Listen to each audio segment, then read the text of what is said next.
Alerta, alerta. Esse episódio não é aconselhável para menores de 18 anos, pois contém educação sexual. Olá, queridos ouvintes, sejam bem-vindos àquelas do podcast. Meu nome é Ingrid e eu não era tão rebelde assim na adolescência. Olá, pessoas! Eu sou a Ana Luísa, sou advogada e até onde eu acho eu também não era tão rebelde. Não, depende. Isso tem variados. Eu não era... Enfim, vamos falar isso mais à frente. Hoje vamos falar sobre a adolescência nos anos 2000 e para nos orientar nesse assunto temos uma convidada muito especial, a psicóloga Paula Tanuri.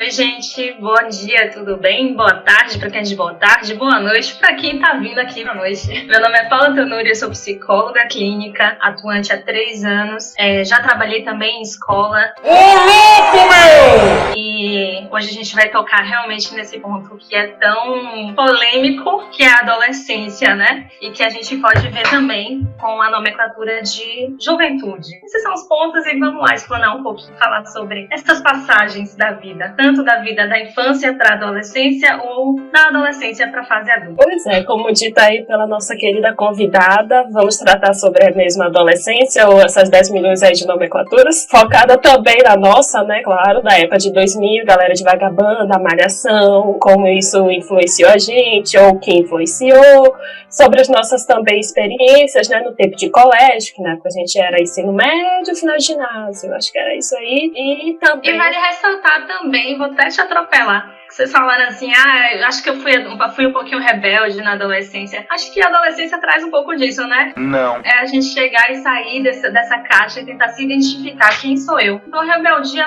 ela surge. Mesmo que seja, se você não tenha naquele momento, na faixa que se estabelece, a adolescência pode vir um pouquinho tardia, essa rebeldia. Assim. Todo mundo vivencia. É isso aí. Isso também é o caso dos homens que tem 40 anos e se comporta que nem os meninos.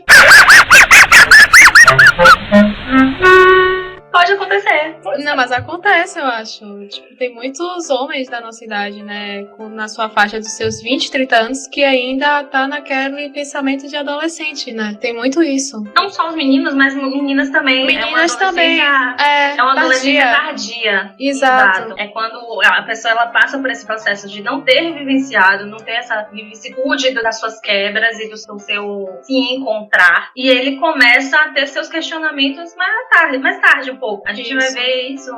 E ela começa a se revelar uns comportamentos um pouco infantilizados, uns questionamentos maiores, uma necessidade de se colocar para o outro, né? Mas aí a gente vai ver um pouquinho. Assim como existe a síndrome de Peter Pan, que são os adultos que querem ser crianças e agem como criança até hoje.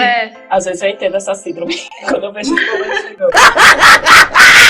Pois é, mas assim, como a gente conversou sobre tudo isso, mas vale ressaltar também que na adolescência, muitos já passaram por isso com certeza, sobre a questão do bullying, dos distúrbios psicológicos, alimentares, sobre as questões que a gente, na adolescência, a gente começa a se descobrir mais sobre a questão da sexualidade, e ainda mais essa transição do final da adolescência para o início da fase adulta, qual faculdade, qual curso, e também sobre as questões de amizade, e como a gente mesmo falou aí, Malhação, né? Bora citar em Malhação, porque eu acho que a gente é muito a geração múltipla escolha. Então acho que a nossa geração, pelo menos no meu ver, a gente se baseava muito sobre essa questão do que passava na televisão e aplicava na nossa vida.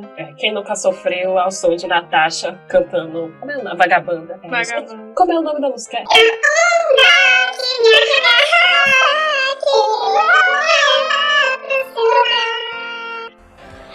Tá bom. Mas tinha outra que era mais famosa. Era... Gente, eu tinha essa música no meu PlayStation. Oh. Errou! Eu tinha isso no meu MP3, a música. Ai, meu Deus. Eu sei qual é que você tá falando. Pesquisar no Google. Enquanto a Ingrid ela tá procurando um pouco, né, essa música para poder trazer como referência, vamos trazer um pouco do contexto do que é a adolescência, como é que a sociedade via isso e a questão das idades, porque muitas pessoas elas ficam com a dúvida, que momento esse processo da adolescência, dessa juventude, porque a gente fica muito nesse questionamento. Socialmente, a gente depende da cultura que a gente se estabelece, né? Depende de onde vivemos, porque culturalmente a adolescência, esse processo de juventude, da transição infância, fase da adolescência para fase adulta, enfim, ele acaba sendo em diferentes lugares, tanto uma forma de transição com experimentos, com dinâmicas. A gente vê muito questão indígena, algumas questões indígenas que acabam trazendo rituais de colocar o braço no formigueiro para poder ver se um homem resiste, e aí faz esse processo para a fase do adulto. As meninas, quando menstruam, tem lugares que acabam enterrando elas e esperando o ciclo passar para poder aí sim elas saírem de lá mulheres. E o nosso, a gente por muito tempo eram os bailes, né? Os 15 anos, virou mulher, desabrochou. Pela lei, a gente verifica que a fase da adolescência ela inicia a partir dos 12 anos e vai até os 18, certo? Pelo ECA você verifica isso. Mas a gente já está trazendo um estudo, a gente já está verificando que a adolescência ela está passando mais por um processo tardio. Então, estudos já estão lançando a ideia de que não é até os 18 anos, mas sim até os 24 anos. Morri! Então, a gente está tendo mais um tempo de adolescência pelo sistema de ficar em casa. Esse processo de sair da casa dos pais, ele está demorando demais. Então, está tendo ainda um pouco desse manejo da adolescência em si demorar para sair para a fase adulta. Antigamente, vamos para a aula de história. É o quê? Antigamente, a gente não tinha nem mesmo a nomenclatura da fase da infância. Não tinha esse nome criança. Na verdade, era um mini adulto. Então, foi a partir da Segunda Guerra Mundial que, vendo que as crianças, né, esses mini adultos, durante o trabalho, o exercício da profissão, morriam muito, de forma tão precoce, que eles começaram a verificar que não, que precisava de uma certa idade para poder conseguir ter mais mão de obra, ter mais esse exercício. Então, aí depois de um tempo, a escola, quem ficou falando sobre as relações de poder, que aí a gente vai ver por que na criação desses lugares, a gente verifica que começa um processo de nomenclatura para infância e a adolescência. A adolescência, por muitas vezes, passou num processo de identificar como aquele adolescente ele poderia estar enriquecendo a sociedade, como é que ele poderia ser algo produtivo para a sociedade em si. Só que a produção, ela adoece. Esse adolescer que a gente fala é até um trocadilho para poder identificar esse processo de doença mesmo, que a gente não sabe ao certo ainda identificar o que é a adolescência. A gente coloca um peso muito grande para esse processo em si, porque essa criança ela tem que identificar que ela precisa abandonar certas facilidades, recursos, né, do dia a dia, de ter uma mãe, um pai ali a todo instante, de ter seus mimos, ter a sua imaginação fértil, porque chega um processo que a gente divide o mundo imaginário para o mundo concreto. Então esse brincar, esse luto por essa infância é um processo árduo, é um processo difícil, e a escola traz isso, né, quando você sai, você tem hora de dormir, você tem um horário de brincar, e você começa, não, você tem que sentar nessa carteira aqui, você tem que aprender a matemática assim, tem que ser dessa forma. O que aconteceu com aquele lúdico, sabe? E começa também a fase de, não, você já tá crescidinho, você pode fazer isso. Mas ao mesmo tempo que lhe dão legitimam o seu poder de escolha, o seu poder de você ter autonomia, ao mesmo tempo, essas pessoas, eu me refiro aos pais, tios e até mesmo professores, acabam trazendo também o não, mas você é criança, você não pode. E aquele adolescente, ele fica, mas Peraí, eu sou adulta ou sou criança? O que eu sou aqui? E aí vem todos os contextos, né, de verificação, que família é aquela do meu amigo, que família é a minha, por que fulano pode, por que eu não posso. Então começam os questionamentos da minha existência, quem propriamente eu sou. Tô falando demais, né, gente? Você achou, Ingrid, o áudio? Eu e a Ana, a gente achou sim, a música é aquela música. Por mais que eu tente me dizer o quanto eu sinto por você, como é possível não saber que eu te quero? Quando eu estou sozinho, eu não tenho como te esquecer, andando pelas ruas sem destino. Se me perco, me encontro em você. Sei o quê? Pá. Por mais que eu tente me dizer o quanto eu sinto por você,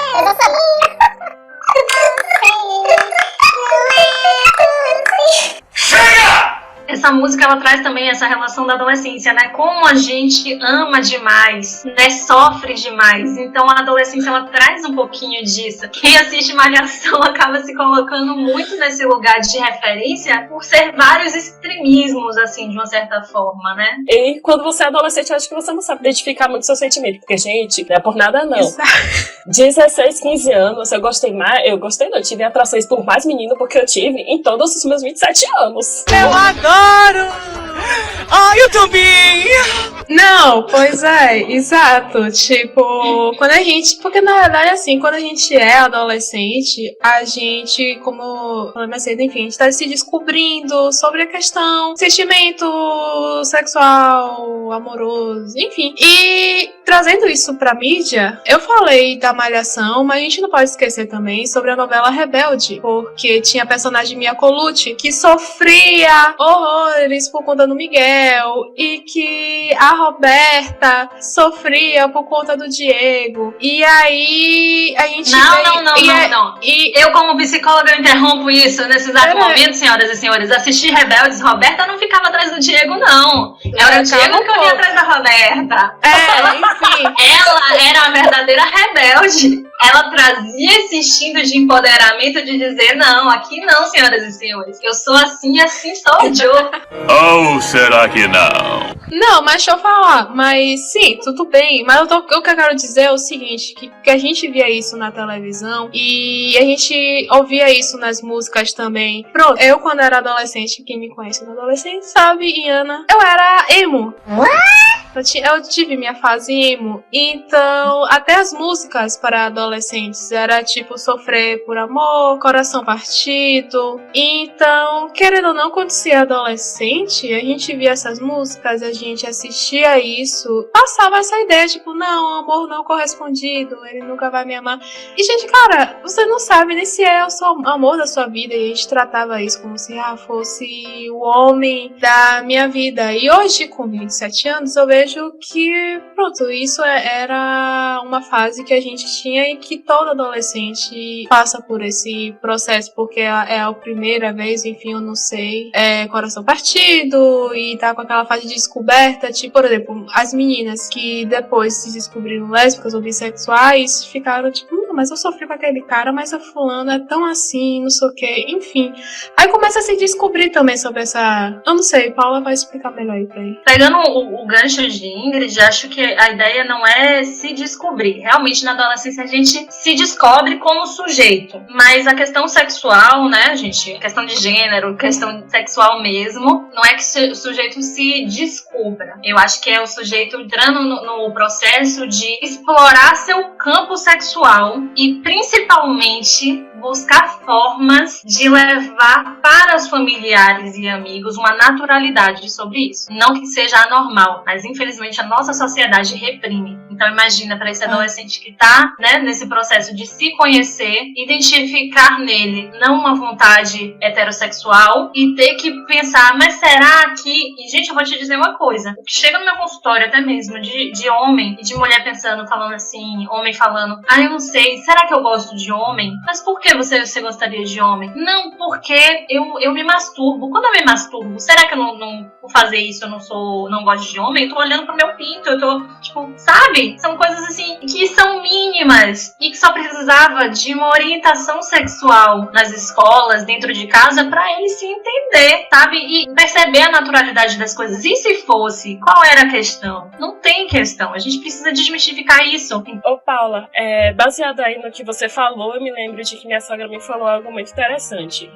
Misturando o assunto adolescência tardia, essa ausência de educação sexual, minha sogra virou e me falou bem assim, o problema que a gente tem, né, a geração de nossas mães, pelo menos a maioria, não vamos embarcar todos, que muitas vieram de família que teve que trabalhar. Por exemplo, quando ele entrou na infância e na adolescência, ele não teve assim o que hoje algumas pessoas têm de poder explorar ou descobrir, focar mesmo na pessoa. Eles tiveram muito que herdar o que as mães deles fizeram. Por exemplo, já vinha desde pequenininho cuidando dos irmãos. Aí eles não tiveram esse tempo foi suprimido. Eles não tiveram, por exemplo, infância e adolescência. Foi, vida adulta. Então, quando eles viram os filhos deles tendo essa infância, eles ficaram, não, isso não é certo. Eu, na sua idade, não fazia isso. Na sua idade, eu já trabalhava. Na sua idade, já cuidava de seu pai. Na idade... E aí, eles não sabem muito, não tem muito tato como cuidar da pessoa nessa fase da vida. Você acha que isso tem sentido? Faz sentido? A criação, a forma que os pais passam a educação pra gente, né, ela acaba sendo um processo inicial daquilo que a gente entende como sendo a nós mesmos e como sendo a sociedade. A primeira interação social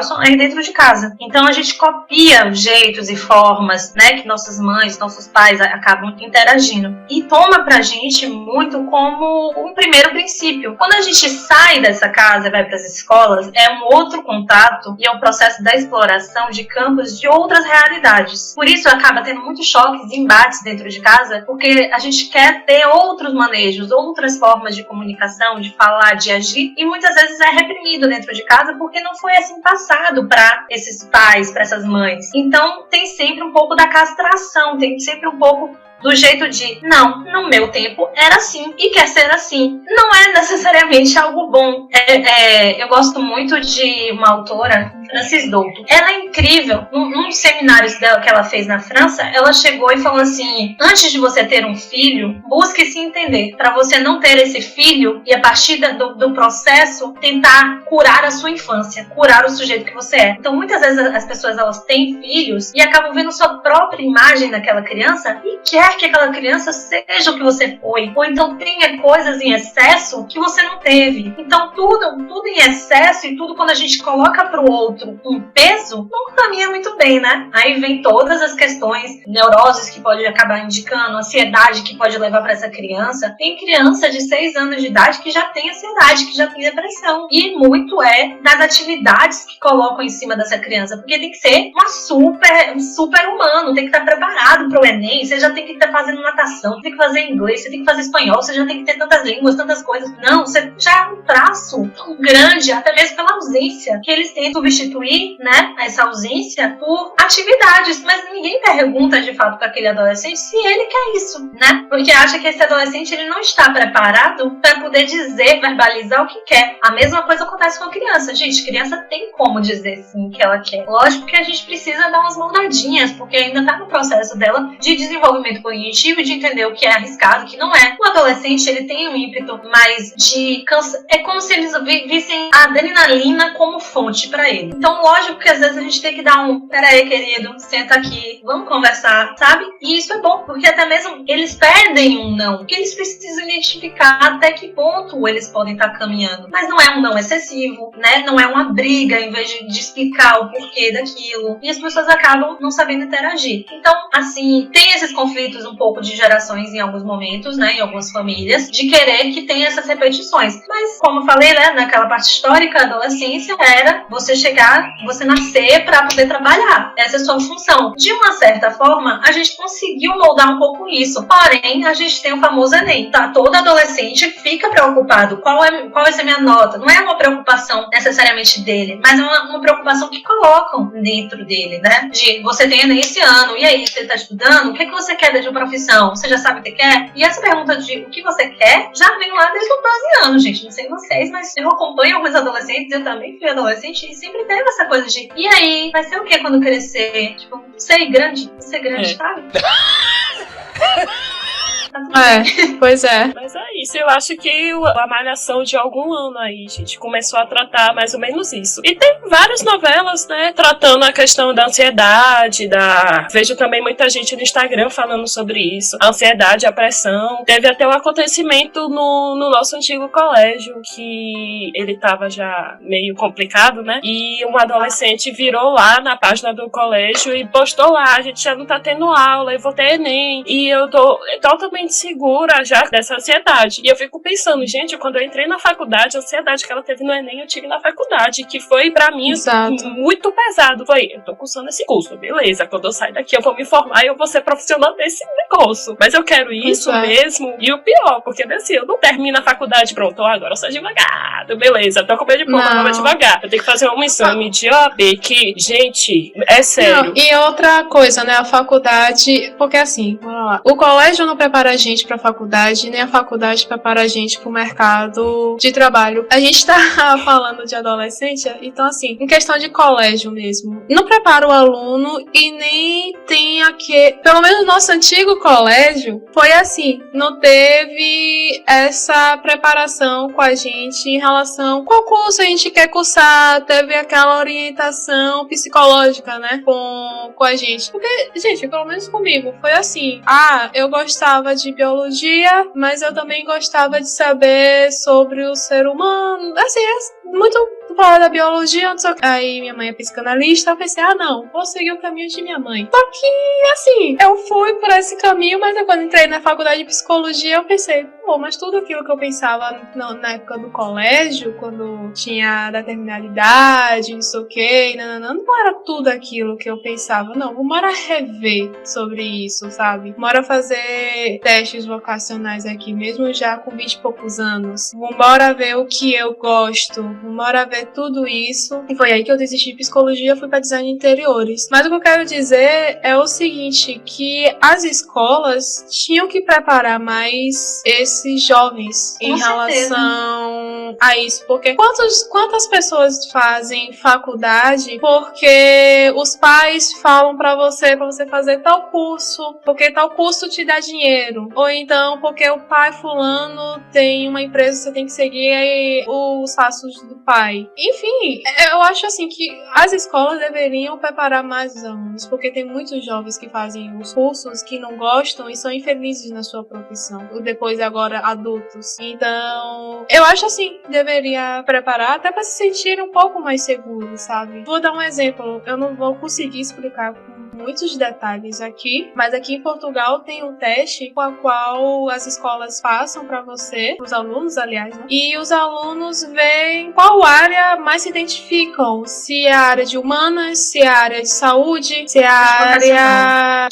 No teste, o nome não é esse aqui, eu esqueci o nome do teste, mas é uma prova que você faz, deixa eu falar, não é um teste, é uma prova mesmo que você faz, e tá lá X pontos para humanas, X pontos para A few inches later. exatas, saúde, e ali o aluno vê que tipo, eu tenho umas vocação realmente para humanas, e qual área da humanas tem aqui?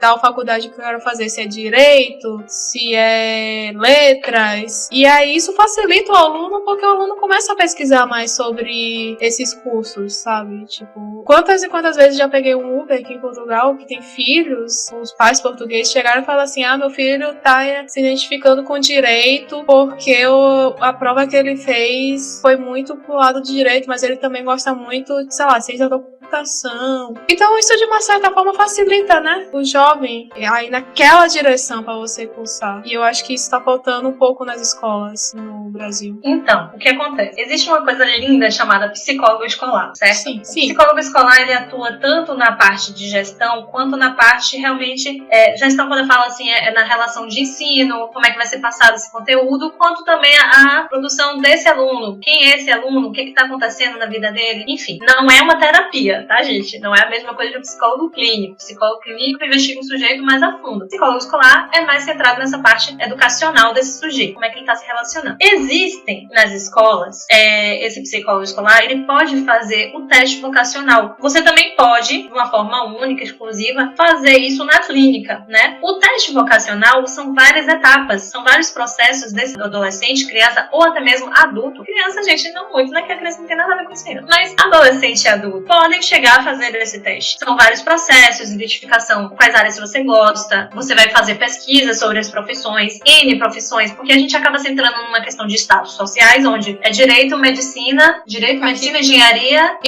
e arquitetura. Pois é, entende? Mas existem 1000 profissões, diversas profissões aí, que às vezes a gente não explora. Então, assim, você vai acabar pesquisando essas profissões, você vai entender essas profissões, você vai a fundo dessas profissões, até entender tanto o que você deseja, deseja, quanto qual profissão é a que você se identifica de fato. Mas, infelizmente, não é passado dessa forma nas escolas, né? Eu não sei muito bem hoje em dia, mas eu posso falar dos que eu já vi os adolescentes trazendo pra mim e daquilo que foi pra mim também. Porque era uma folha, tipo, umas perguntas bestinhas e, pronto. Nossa, eu ia ser médica, pedagoga e assistente social. Não lembro agora o terceiro qual foi, não. Mas, foi contabilidade do lar.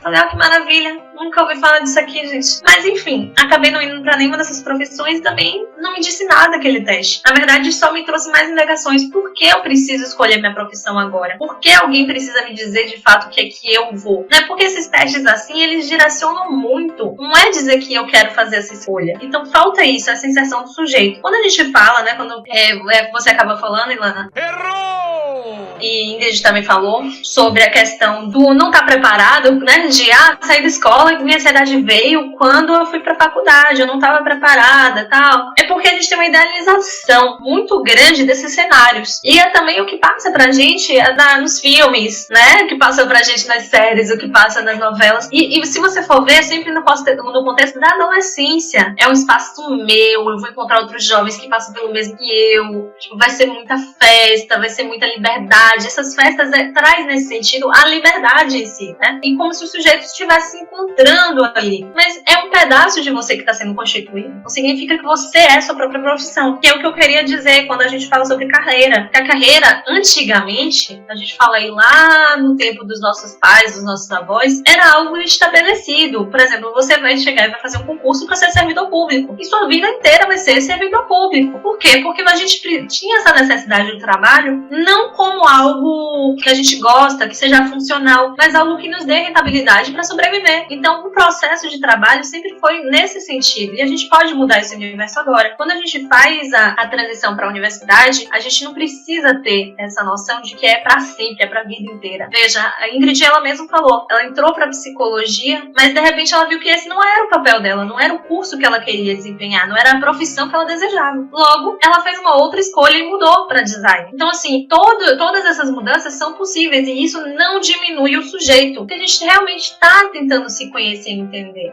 A gente precisa também pensar o seguinte, quando a gente sai da infância e da alfabetização, a gente não passa nem por um processo para entender essa mudança. Então a gente já é inserido para uma nova etapa, uma nova fase e a gente que se vire. E a mesma coisa quando a gente sai do ginásio para a faculdade, que a gente entra num outro processo de independência, entre aspas, né? Que algumas pessoas ainda precisam do colo e do amparo dos pais para isso, mas a gente passa por um processo de agora sou eu com eu mesmo. E eu que tente me virar para poder ler meu vadimeco, entendeu? E fazer a minha prova. Agora deixa eu falar. Bom, falando sobre essa questão de curso, eu tive muita... A Iana tá calada até agora. Gente, vocês não entendem, eu tô fazendo terapia aqui. Mas deixa eu falar, pegando esse gancho, né, do curso e dos pais e tal, eu tive muita sorte de meus pais chegarem pra mim e falar, sim, minha filha, faça o curso que você gosta, se é design, porque eu tava entre design e artes plásticas na época, eu acho que foi artes plásticas, se eu não me engano, mas eu tive a sorte, porque eu tenho pais que eles sempre chegavam pra mim, pra meu irmão e falavam, tipo, faz o que você gosta, o curso que te faz feliz, e aí eles chegaram pra mim e falaram, se é design que você gosta, se é artes plásticas que você gosta, bora ver. E aí eu fui pelo design mesmo, porque eu pesquisei e me identifiquei mais. Mas assim, eu tive sorte, porque eu sei que tem muitos pais que chegam para o filho e falam, não, eu não quero que você mude de curso, porque é isso que você tem que fazer. E pronto, porque é isso que te dá dinheiro. Sei lá. Eu não pago outra universidade, só pago essa. Se não fizer também, você que se vire. Exato. Eu conheço muitas pessoas que fizeram o curso, né, que os pais exigiram e hoje não são felizes na sua profissão, então quando queriam trocar, os pais falaram, não, você não vai trocar, é isso que você vai fazer, exato, é isso que você vai fazer e acabou. Tanto que eu lembro que quando eu saí de psicologia e fui pra design interiores, quantas e quantas vezes eu ouvia, nossa, mas um curso totalmente diferentes e os seus pais permitiram? Pessoas da própria universidade até, colegas. E seus pais permitiram? Eu falei assim. Agora, é como eu falei, eu tive sorte, que nem todo mundo tem a sorte de ter os pais que apoiam os filhos. E perceba na sua fala, e seus pais permitiram? Você ainda precisa desse aval desses pais, sabe? Existe a necessidade daquele pai pra Pois poder é. comprovar, pra poder dizer assim, você pode isso de fato. Então Pois é meio, gente, cadê minha liberdade? Mas- Cadê minha escolha? Trazendo uma experiência pessoal, eu acho que isso daí é mais atrelado à questão de, pelo menos no meu caso, né, gente, foi a dependência financeira. Porque minha mãe tinha muito medo de que eu ficasse muito tempo atrelada a ela e eu não criasse a tal famosa noção de mundo. Do tipo, você sabe que um pão de 5 conto é caro, você sabe que isso é caro. Porque na experiência dela, quanto mais eu ficasse, sabe, pulando de faculdade em faculdade e não me profissionalizasse, eu não ia ter essa noção de mundo, porque eu não ia estar trabalhando na área. Então, se eu não trabalho na área, eu não sei o quanto o luxo ou as porcarias que eu comprava ia custar. Eu acho que muita gente sofre essa pressão também por causa disso, pra se forme logo. Quando eu entrei no meu curso de Direito, eu tive muito isso. Um professor que ele falava que a família dele não tinha condições. Quando ele passou em Direito e ele queria muito psicologia, a mãe dele virou e falou assim, você é pobre, você não pode estudar, você tem que trabalhar logo, porque você precisa também ajudar dentro de casa. Então eu acho que tem os nossos pais também atrelam isso, né? Por exemplo, se forme porque você tem que trabalhar logo. Porque, como eu falei, né, tem essa ideia de que a profissão, ela precisa estar ali pra renda financeira, pra sustentar o sujeito. E realmente existem pessoas que precisam fazer sua escolha não por conta própria, né, não por você querer, mas sim por uma condição social que se encontra. Mas sempre não na ideia de preciso me sustentar, mas sempre com essa ideia de eu preciso sustentar a minha família. Então carrega esse peso de qualquer forma, né? Deveria ter totalmente essa ideia de que o sujeito ele pode sim fazer suas escolhas e pode chegar em uma profissão, psicologia, vamos colocar aí, né? E ter sua renda bem financeiramente, se sustentar. Mas a ideia de que as outras profissões, direito, engenharia, arquitetura e eu não lembro nunca o outro, acabam sendo os donos do capital, né? Mas as pessoas, quando elas fazem o que elas gostam, elas podem chegar e se gerenciar da melhor forma possível para ter o seu valor. Mas acima de tudo, será que esse adolescente que fica numa escola por acho que o quê? São 18 anos? 17 anos de escola? 18. 18 anos de escola. 18 anos, quase 18 Pois é, anos. até 18 anos de escola pegando matemática, química, física, português, gramática, redação. Não que essas disciplinas não sejam importantes, mas o que é que essas disciplinas estão abordando do meu dia a dia? O que essas matérias acabam dialogando comigo, na minha forma de ser e no meu social? Porque se a gente consegue fazer essa interação,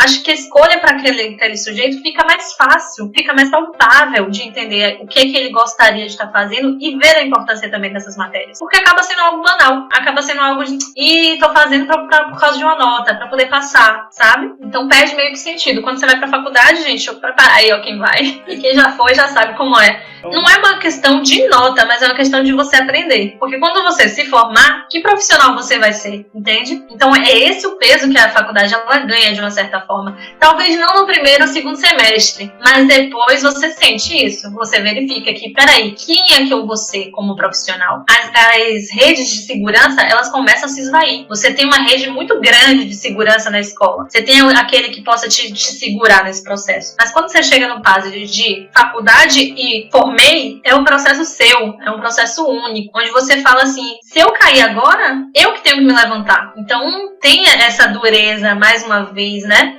do nosso processo em si. Eu queria saber uma coisa. Você acha que o bullying aí pode interferir de tudo que você falou? Nas escolhas, na profissão, enfim. Isso aí, gente. Você acha que tem muita influência? Pode interferir sim. Com certeza, na verdade. Porque imagine que esse sujeito, ele ainda tá nessa identificação, nessas quebras, né? Nessas rupturas do que foi passado pra ele no campo familiar, né? Quando tem essa ruptura e ele tem o questionamento de quem ele é, quem é essa sociedade, ele começa a buscar formas de ter novamente um grupo, acaba buscando esse suporte, né? Entre amigos. Mas o que acontece quando ele sofre um bullying? Quando ele é minimizado, né? Quando ele é, desculpe o termo, termo, mas escrachado de certas formas. Quando a pessoa ela chega e aponta para o sujeito, ninguém gosta de ser julgado. Ninguém fala, tô pronto, pode vir. Fala aí o que você pensa de mim. E às vezes a gente até no dia a dia pode chegar e falar, não, tranquilo, não me importo para o que o outro fala. Mas tem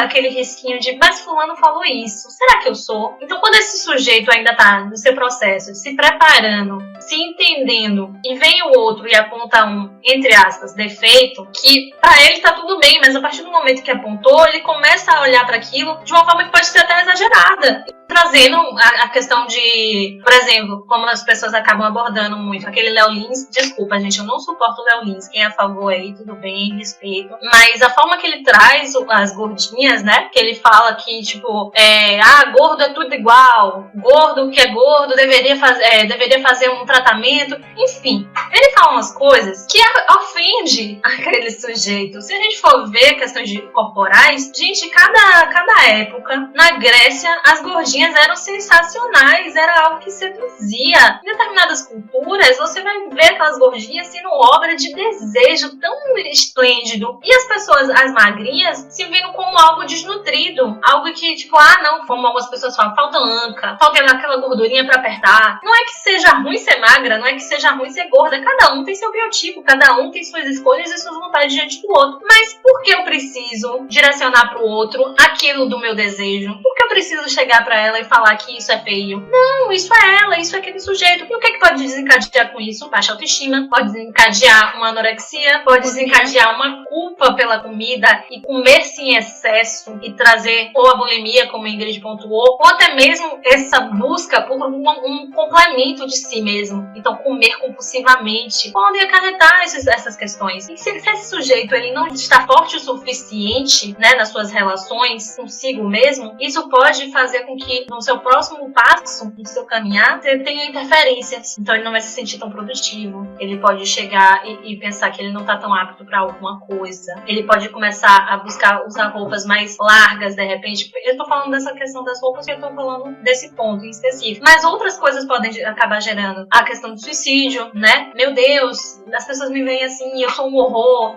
As representações que a gente vê na televisão, em série, a gente vê muito isso. Graças a Deus, agora a gente tá tirando, desmistificando esse lugar de beleza extrema, né? Hoje em dia você vê mais figuras e personagens, vários estereótipos, com várias personalidades diferentes. E isso é bom, porque a gente não é um padrãozinho, gente. Somos diferentes. Então, pra adolescência, é difícil se enxergar sendo diferente. A gente busca uma tribo. Quando o Ingrid falou, teve um momento na escola que, e Ana sabe, eu botava aquela sombra escura, eu era emo. Emo, olha só, um grupo, sabe? Se sentir pertencente, ter sua roda de conversa. Nossa, quem não lembra, né? As patricinhas, as piriguetes. Por que essas nomenclaturas? Porque a gente precisava de ter esse apoio, esse sistema, os nerds. Né? Representatividade. Representatividade. Isso. É engraçado, né? Porque isso é também uma forma de se proteger desse bullying. Porque ali eu tenho meu outro amigo ali pra poder chegar e falar, o que é? O que você tá falando? E aí começam as interações e brigas de grupos. É engraçado que até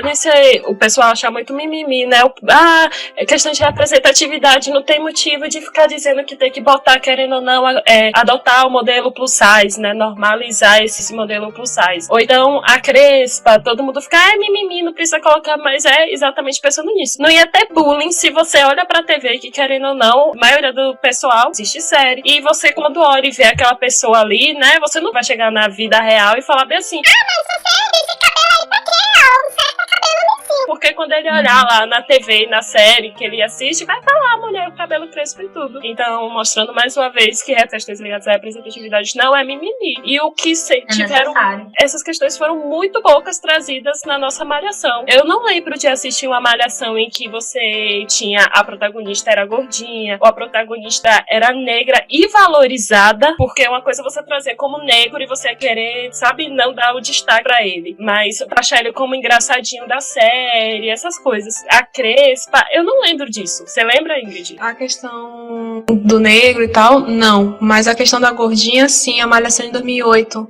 Teve aquela atriz que eu esqueci o nome agora. Ai, que burro, dá 0 pra ele. Que ela era gordinha e o personagem Fernandinho era o melhor amigo dela e não queria ficar com ela de início, não é só porque era amigo dela, não, porque ela era gordinha, porque ela não era magra como a irmã dela, tanto que nesse episódio ela chegou aí pra um programa de TV, falou que quanto ela ficou triste, porque ele não queria ficar com ela, porque ela era gordinha e tudo mais, e depois que ela fez tudo isso, ele mudou de ideia e falou, não é porque você é gordinha, não, mas é porque você é minha amiga, e não sei o que, mas uma hora ficar junto, enfim. Mas na realidade, imagine aí, ela não fazer nada daquilo e ele continuar não querendo ficar com ela porque ela era gordinha, porque ele gostava da irmã, porque a irmã era magra. Então, pelo menos na Malhação de 2008, mostrou muito essa questão das gordinhas, né? Que ela chegou no programa e falou, não, mas eu sou gordinha, mas eu sou linda, eu sou gostosa, eu sou sexy. E eu acho que todas as mulheres deveriam se sentir assim, independente do corpo. Teve essa questão na Malhação de 2008. Então, teve a Malhação Viva as Diferenças, que a protagonista, ela foi uma gordinha. Na verdade, teve uma protagonista, teve também uma outra menina que ela era, e abordaram sim esse tema, e uma outra muito bem empoderada, mostrando que não tem essas coisas, então isso foi bem bacana. E uma protagonista negra, houve em Malhação, mas foi há 20 anos de Malhação que surgiu essa protagonista, né? Que foi a Micaela Borges. Ela acabou desempenhando esse papel, ela, se eu não me engano, viu gente, desculpa aí, é porque eu assisti há muito tempo, mas não faz tanto tempo, mas minha memória não tá tão boa assim, não. Ela era nordestina, se eu não me engano, e ela vinha para o colégio para poder ficar com a tia, em busca de ensino, enfim. Então teve a sua trajetória, mas assim, demorou muito tempo pra gente ter uma protagonista negra. E mesmo assim, eu não vi mais depois colocarem outra protagonista negra. Sempre tem as coadjuvantes, as amigas, mas assim, não vi mais. E eu acho que eu gostaria de ver, sabe? Pois é necessário. Estamos em pleno século XXI, 2020. Tem várias questões aí sendo discutidas e a nossa TV ainda tá super mega atrasada. Viva o YouTube. Viva o YouTube. Aqui. O YouTube que tá trazendo, né? YouTube, querendo ou não, um pouquinho do Instagram, mas quem tá mesmo trazendo isso é YouTube. Eu acho que a Malhação, ela foi se desenvolvendo com o tempo. Eu não sei qual é a Malhação que tá no ar hoje em dia. Mas... Eu não sei.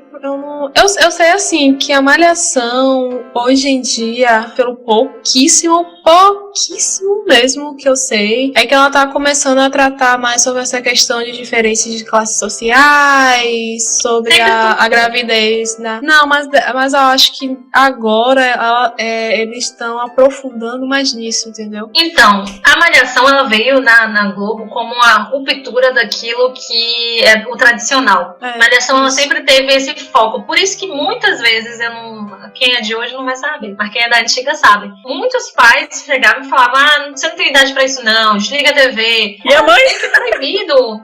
Meio que era proibido ver Malhação, porque a Malhação ela abordava questões assim, entre aspas, polêmicas, né? Tipo, as pessoas traziam como polêmico falar algo que hoje em dia é super normal, mas ainda existe polêmica, tá?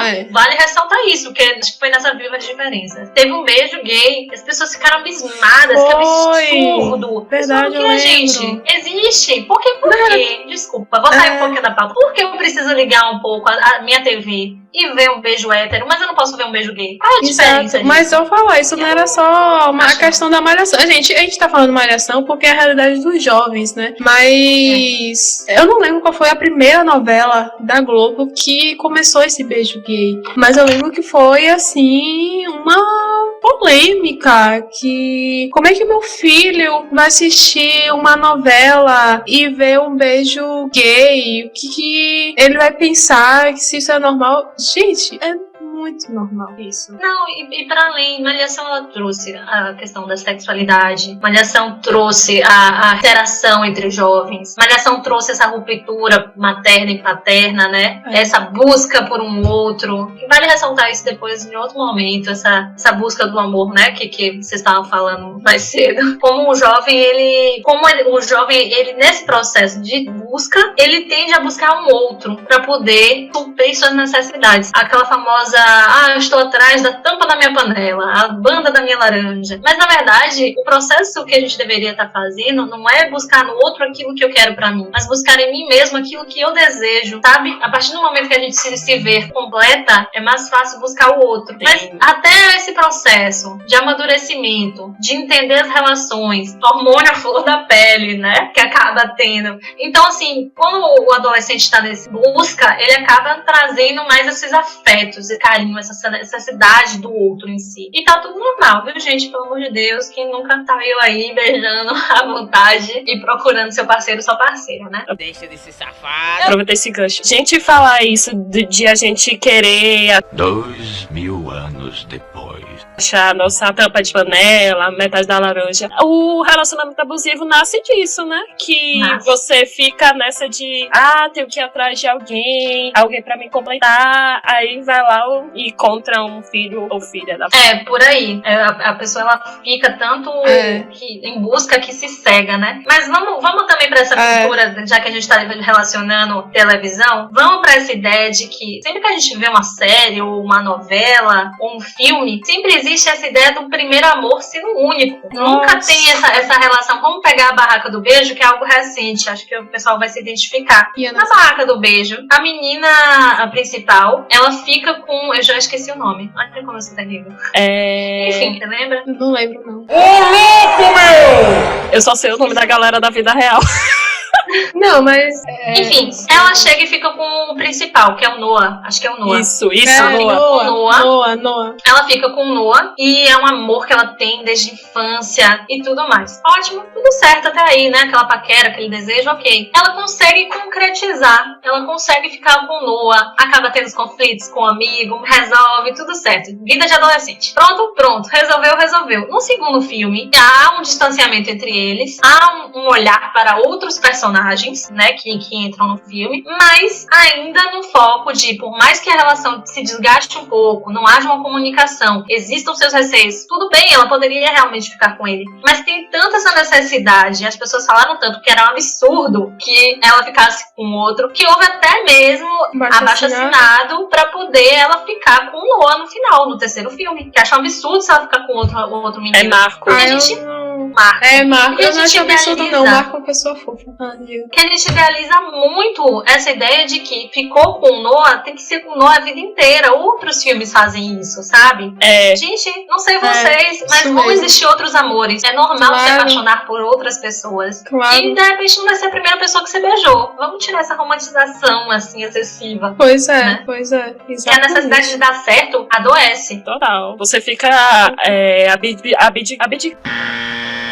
não. Na verdade, uma só fica se abdicando e outra não. Eu acho que, pelo menos comigo, aconteceu de eu ter essa maturidade de entender que relacionamento, a base do relacionamento, também é os dois a cederem, né? Os dois têm que ceder. Depois de férias, gente, foi com 25, 24 anos. Você já imaginou você com 16, 17 anos, ou então menos? Tem gente que namora com 14. Você acha que você vai ter esse entendimento de que, não, relacionamento agora aqui vai ser eu vou ter uma coisa, você vai ter outro, vamos ter um embate. E vamos aqui nós dois conversar, o que é muito difícil, porque com essa idade e tem gente muito mais velha, não tem esse diálogo. Você vai ter que dialogar entre as partes e entender que os dois podem estar errados, não ficar jogando essa culpa um pra cima do outro e ceder. E principalmente porque é muito difícil superar aquilo ali. Então eu acho complicado, entendeu?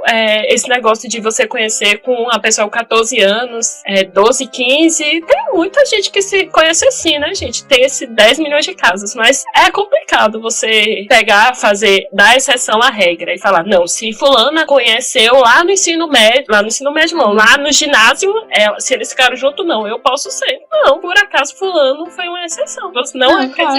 Tem outros e os filmes americanos fazem isso demais, né, gente? A pessoa conheceu na escola e vai ser o amor pra vida inteira.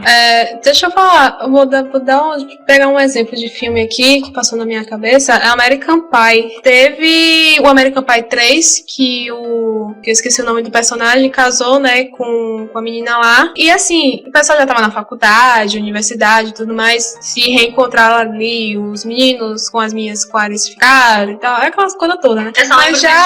Mas já no reencontro, no American Pie Reencontro, eu achei interessante porque fulano não ficou com a cicrana e mostrou isso que, poxa, era só uma paquera de época, de escola, de faculdade, eu não preciso ficar com ela. Tudo bem que os personagens principais, né, o casal, estavam juntos no reencontro, mas aquilo ali é uma exceção, nem todo mundo precisa estar junto. Isso.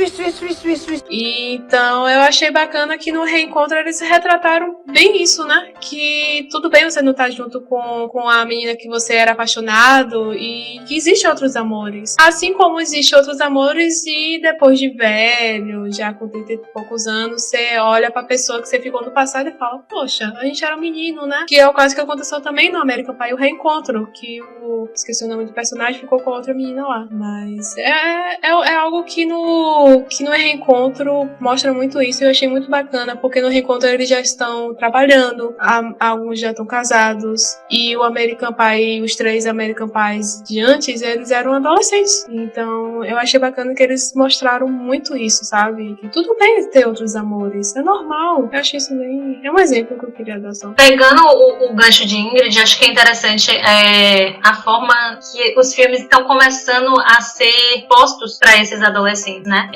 Não sei, mas vocês, eu adoro ficar vendo filme, adoro mesmo ver filme, e eu percebo como a linguagem, ela já tá começando a se transformar, tanto para poder ser acessível para esse adolescente, quanto tirando as lacunas do pensar sobre aquele ponto. Já é tudo muito mastigado, não tem mais o silêncio, a troca de olhar, a relação com o conteúdo ali mais escondido para poder ser refletido. Na verdade, eu tô vendo mais a sede dessa informação ser passada de modo claro, e não desse processo do sujeito de tentar entender, buscar esse conteúdo para si. Eu acho que a gente poderia fazer um podcast depois falando sobre as redes sociais, um pouco sobre a mídia, né? Acho que é interessante falar sobre essa questão de como as redes, elas acabam minimizando e trazendo questões para esse adolescente e também adulto, de ansiedade, fragilidade e de conteúdo sempre na palma da mão. Com Se certeza. vocês me permitirem estar aqui de novo, né?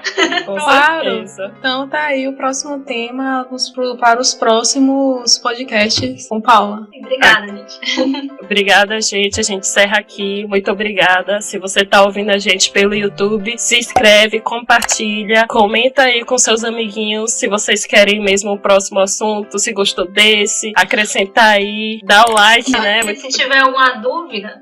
Pois é, vou deixar as redes sociais de Paula e da gente todos aqui no descrição, seja lá de onde você tá. Na descrição do vídeo do YouTube e na descrição do Spotify. É isso aí, gente. Muito obrigada por tudo. E Obrigada. Bom dia. Obrigada por ouvir até aqui. Obrigada, Paula. E até a próxima. Gente.